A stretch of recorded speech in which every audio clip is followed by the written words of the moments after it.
Hi hello friends, welcome back to my channel Rani cooking Telugu. ఎలా ఉన్నారండి? అందరు బాగున్నారా? నేనైతే చాలా బాగున్నాను. ఈరోజు అయితే సింపుల్గా చేసుకుని ఒక ప్రసాదం అయితే చూపించబోతున్నా. అది సింపుల్ అంటే చాలా సింపుల్ అనమాట. వంట చేయక్కర్లేదు, పొయ్యి మీద పెట్టక్కర్లేదు, గిన్నె నూనె అవసరం లేదు, ఏం అవసరం లేదనమాట. ఇలా అటుకులు తీసుకున్నారా, ఒక గిన్నెలో పోసుకున్నారా, కడిగి పక్కన పెట్టుకున్నారా, అంతే. రెడీమేడ్గా అటుకులు దొరుకుతాయి కాబట్టి ఇంకా వేరే ఇబ్బంది ఏం లేదనమాట. ఇలా మనకు కావాల్సిన అన్ని అటుకులు తీసుకొని ఒక గిన్నెలో పోసుకొని చక్కగా వీటిని మళ్ళీ కడిగేసి ఇలా చూసారా, కడిగి పక్కన పెట్టుకోవాలన్నమాట.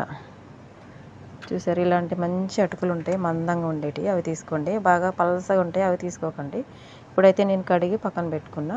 ఆ వాటర్ కొంచెం ఉంటుంది కదా, దాంతో నానిపోతాయి అనమాట. మనం వేరే వాటర్ ఏమి వేయవసరం లేదు. ఒక కప్పు బెల్లం తీసుకోండి, తీపికి తగినంత తీసుకొని దీన్ని బాగా కలుపుకోవాలన్నమాట. ఈ అటుకుల్లో ఆ తడికి దీనికి మెల్ట్ అయిపోతుంది, బెల్లం బాగా కలిసిపోతుంది, చాలా చక్కగా ఉంటుంది.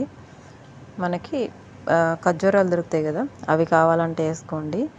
ఇంకా నేనైతే వీడియో కోసం కాబట్టి కొంచెం డ్రై ఫ్రూట్స్, కిస్మిస్లు, బాదం, జీడిపప్పు, కొంచెం నెయ్యి వేసి వేపుతున్నా. మీరు కూడా పూజకి పెట్టేటట్టయితే ఇలా నెయ్యి వేసి జీడిపప్పు, కిస్మిస్, బాదం పప్పు ఏమన్నా ఉంటే వేసుకొని వేపుకొని ఇందులో వేసేసుకోండి. లేదంటే అవసరం లేదు, ఖర్జూరం వేసుకుంటే సరిపోతుంది. బెల్లం ఆల్రెడీ వేసాం కాబట్టి మనకి తీపి అనేది సరిపోతుంది అనమాట.